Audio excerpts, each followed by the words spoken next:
PKKPN UP dimanapun kalian berada, sungguh sukacita yang luar biasa bisa bertemu dengan kalian dalam siaran Sharing of the Month bulan ini. Nah, kali ini kita akan membahas sebuah topik yaitu aku, kamu, dan Kristus. Nah, topik ini teman-teman berbicara tentang sebuah pergaulan. Tentu ya, kita tahu sekali bahwa manusia itu tidak bisa hidup seorang diri saja. Nah, apa sih yang dikatakan Alkitab tentang sebuah pergaulan?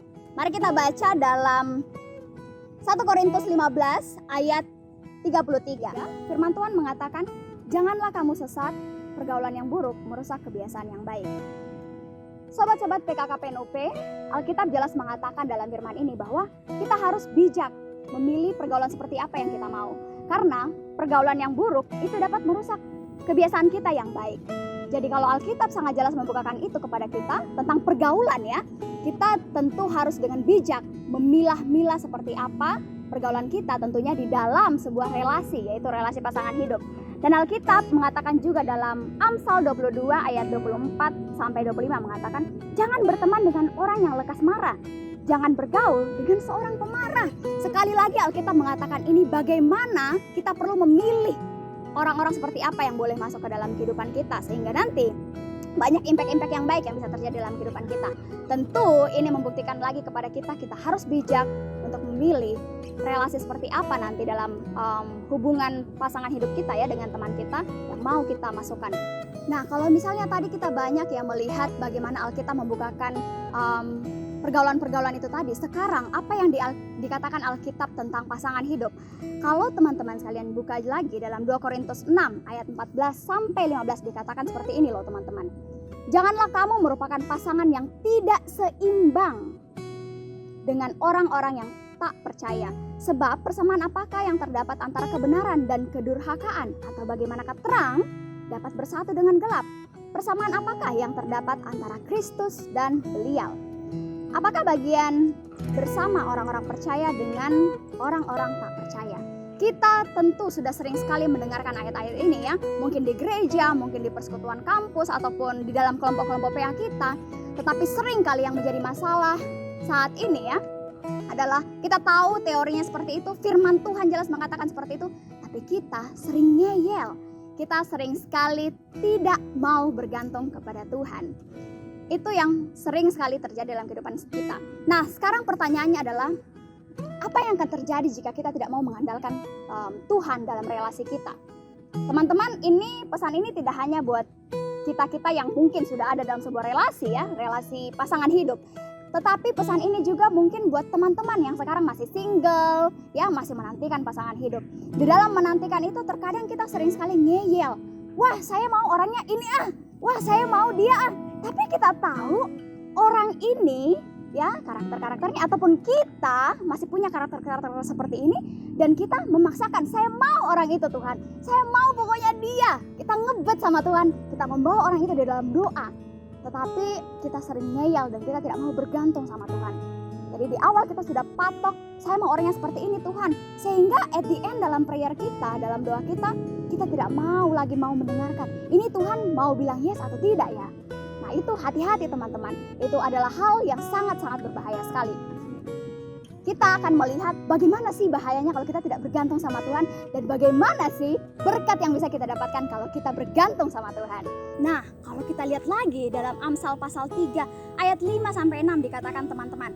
Percayalah kepada Tuhan dengan segenap hatimu. Dan janganlah bersandar kepada pengertianmu sendiri. Di sini ada kata jangan bersandar pada pengertian kita sendiri. Seringkali ketika kita mau seseorang itu, kita sudah menetapkan standar. I want that person God. Kita tidak mau bertanya sama Tuhan. Dan kalaupun kita bertanya sama Tuhan, seringkali kita sudah memberikan jawabannya terlebih dahulu. Firman Tuhan mengatakan kita tidak boleh seperti itu teman-teman. Bahkan sekali lagi ya kita lihat apa yang dikatakan dalam Yeremia pasal 17 teman-teman ayat 5-8. Ini kita akan melihat perbedaan antara ketika kita mengandalkan diri kita sendiri dan perbedaan ketika kita mau bergantung sama Tuhan, mengandalkan Tuhan. Ayat 5-nya dikatakan, beginilah firman Tuhan, terkutuklah orang yang mengandalkan manusia. Wah, dari ayat pertama saja sudah dikatakan terkutuklah. Jadi ngeri gitu ya. Padahal mungkin ini kita sering sekali mengalami bagian ini. Kita sering sekali mengandalkan, saya bisa kok, saya mau kok, pasti bisa. Nah itu bahaya.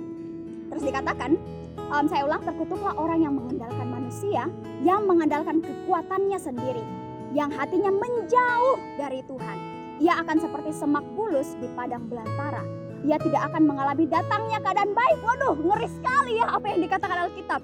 Ia akan tinggal di tanah angus, di padang gurun, di negeri padang asin yang tidak berpenduduk. Waduh, teman-teman, saya berharap kita tidak akan menjadi orang-orang yang terkutuk karena kita mengandalkan kekuatannya kita. Tetapi firman Tuhan tidak hanya mengatakan itu, tetapi Tuhan pun memberikan janji untuk orang-orang yang mau mengandalkan Dia, ya, dalam relasi aku, kamu, dan Kristus. Mari kita lihat dalam ayat selanjutnya dikatakan, diberkatilah orang yang mengandalkan Tuhan, yang menaruh harapannya pada Tuhan. Ia akan seperti pohon yang ditanam di tepi air, yang merambat akar-akarnya ke tepi batang air, yang tidak mengalami datangnya panas terik, yang daunnya tetap hijau, yang tidak khawatir dalam tahun kering, yang tidak berhenti menghasilkan buah. Nah, ayat 7-8 mengatakan kalau kita mengandalkan Tuhan, teman-teman, kita itu seperti pohon yang ditanam di tepi aliran air, ya. Kalau pohon ditanam di tepi aliran air kan itu enak ya, sejuk, aman. Apapun buahnya, oke, itu pasti akan lebat nanti. Nah, kita berharap kita bisa seperti itu. Tapi teman-teman, ketika kita tidak mau mengandalkan Tuhan, kita tahu impactnya apa ya, seperti apa tadi itu. Nah, poinnya adalah begini. Kalau Tuhan mau kita mengandalkan Dia, oke, Tuhan mau kita bertanya sama Dia, Tuhan mau kita menunggu apa jawaban Tuhan. Artinya apa? Tuhan mau dilibatkan dalam relasi kita. Tuhan mau berada di dalam relasi itu. Oke, Tuhan mau sekali untuk mengarahkan kita. Tuhan mau ketika Dia ada dalam relasi itu, kita tahu bagaimana itu kasihnya Tuhan dan bagaimana kita bisa mengasihi orang lain. Seringkali kita mengkat bagian mengundang Tuhan dalam relasi kita. Sehingga apa yang terjadi? We don't know how to love people. Kita tidak tahu bagaimana mengasihi orang dengan baik. Kita tidak tahu bagaimana bisa berelasi dengan dengan indah dengan orang itu. Ketika kita mengundang Tuhan, ya, kita tahu kita bisa memiliki relasi yang sangat indah. Teman-teman, saat dimana kita tidak mengundang Tuhan dalam relasi kita, ya, baik itu pertemanan ataupun pasangan hidup ataupun dalam keluarga, saya mau berikan perumpamaan seperti bunga mawar. Ketika kita melihat bunga mawar, teman-teman, wah, kayaknya indah sekali itu. Saya mau memiliki bunga mawar itu.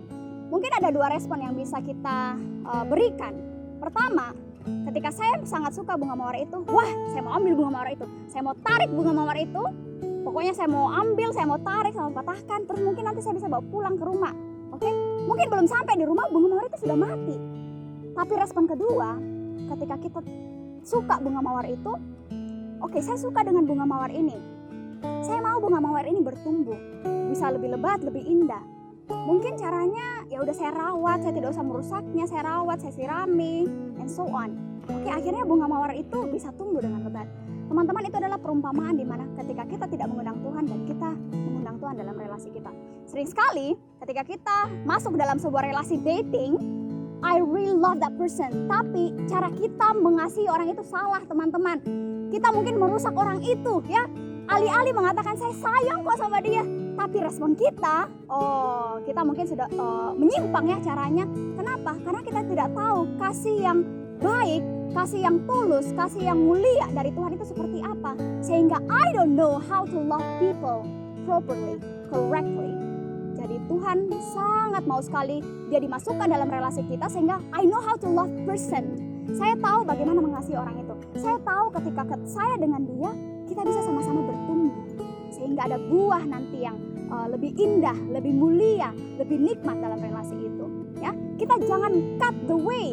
Kita jangan saya mau orang itu dan kita tidak mengandalkan Tuhan sehingga ketika kita tidak mengandalkan Tuhan, kita lupa bagaimana mengasihi orang itu, ya. Dan Yohanes 3 ayat 16 juga mengatakan, ya, kita tahu ayat itu sangat memperlihatkan bagaimana kasih Kristus itu, ya, kasih Kristus dalam diri kita. Dia mau di situ kan dikatakan bahwa Tuhan itu datang ke dunia ini untuk mau menyelamatkan kita, ya, sehingga kita itu tidak binasa. Teman-teman, ini memperlihatkan kasihnya yang besar sekali, kasih yang walaupun dia Bapa, teman-teman, Dia mau turun ke dunia ini untuk mengasihi kita. Dia mau menyelamatkan kita. Dia mau menolong kita. Dia tidak mau kita binasa. Jadi motivasi seperti itu harusnya ada dalam relasi kita. Ketika saya berelasi dengan Dia, saya mau kami berdua ini bertumbuh. Kami berdua ini selamat. jangan sampai saya mengasihi dia, tapi kita berdua melakukan hal-hal yang membuat kita binasa. Itu sering sekali terjadi. Bahkan mungkin itu bisa terjadi dalam orang-orang yang rajin pelayanan. Jadi sedih sekali ya, sedih sekali. Nah, adik-adik yang terkasih, kita tahu kalau kita mengundang Tuhan Yesus, kita bisa mengenal kasih-Nya. Dan seperti sharing of the month bulan lalu ya, Abang Patrick sudah mengatakan ada 3 jenis kasih, dan kasih yang terakhir itu mengatakan kasih walaupun. Oke? Jadi kita bisa melihat ya, Tuhan Yesus itu walaupun dia Bapa yang ada di surga, tapi dia mau menyelamatkan kita dengan turun ke dunia. Oke? Walaupun kita ini sudah berdosa sekali sama Tuhan Yesus, tapi dia mau untuk mengasihi kita. Jadi harusnya prinsip seperti itu ada dalam relasi kita dengan pasangan kita. Walaupun misalnya dia orang yang mungkin juga masih jatuh ke dalam dosa, dan saya juga masih jatuh ke dalam dosa. Tapi asalkan kita mau sama-sama bertumbuh, ya marilah kita bertumbuh. Walaupun misalnya dia, sepertinya dia itu tidak begini orangnya, misalnya badinya seperti ini, atau misalnya dia tidak kaya, dia juga tidak berpendidikan atau apa, tapi orang itu mau belajar untuk mengasihi Kristus, sama-sama belajar, ya marilah kita sama-sama belajar. Teman-teman, relasi dalam pasangan hidup itu sangat unik dan sangat indah kalau kita mau mengundang Tuhan Yesus dalam kehidupan kita. Seperti Daud, teman-teman ya, Daud kalau mau pergi perang, dia itu tanya Tuhan dulu. Oke? Dalam 2 Samuel pasal 5 ya, awal-awal Daud menjadi raja, teman-teman, dia mau perang sama bangsa Filistin, tanya dulu sama Tuhan, Tuhan, saya maju enggak ya? Tuhan, atau saya mundur aja ya? Tuhan bilang waktu itu, ya kamu maju. Ini peperangan pertamanya dengan bangsa Filistin, dan waktu itu ketika dia tanya sama Tuhan, dia menang, teman-teman. Dan di pasal 2 Samuel itu juga ya dikatakan, dia maju lagi nih dalam peperangan yang kedua. Tapi apa yang dilakukan Daud, teman-teman? Dia masih tetap bertanya sama Tuhan. Artinya apa? Mungkin saya atau mungkin siapa lah ya, kalau kita dari awal, saya sudah menang ini, kita mungkin bisa pede ya, maju mikir saja deh, loh. Tapi Daud tidak seperti itu, teman-teman. Dia tetap bertanya sama Tuhan, karena Daud tahu orang yang tidak mengandalkan Tuhan, dampaknya itu bisa besar sekali ya, hal buruk yang bisa terjadi dalam kita. Kenapa? Karena kita tidak bergantung pada kuasa yang lebih tinggi daripada kita. Oke? Dan apa yang terjadi pada peperangan kedua? Daud tetap menang. Padahal di peperangan kedua ketika dia tanya sama Tuhan, Tuhan bilang apa? Jangan kamu melawan dia dulu. Kamu buat lingkaran dulu di belakang. Oke? Jadi Daud mau mundur. Daud mau mengikuti apa yang firman Tuhan katakan. So, baik kamu yang masih single, teman-teman yang terkasih, ataupun kamu yang masih ada dalam sebuah relasi ya, penting sekali untuk mengandalkan Tuhan. Jadi aku, kamu, dan Kristus. Karena kenapa? Banyak sekali tadi ya Alkitab mengatakan dampak-dampak kalau kita tidak bergantung sama Tuhan, dan bagaimana indahnya ketika kita bergantung sama Tuhan. Saya berharap sobat-sobat PKKPNU dimanapun kalian berada, kita bisa menikmati Tuhan ya. Dari kita menikmati Tuhan, I know how to love people. Ketika saya tahu how to love people, the people that we love itu bisa juga merasakan kasihnya Tuhan. Sehingga orang itu ketika dia merasakan kasihnya Tuhan, dia punya kerinduan, saya mau kenal lagi Kristus dengan kau gitu. Itu kan relasi yang impian sekali ya. Jangan kita punya motivasi, saya mau sama dia, saya mau jadi sama-sama kaya deh. Oke, itu juga mungkin motivasi yang baik, tapi bukan yang utama, teman-teman ya. Itu baik, oke.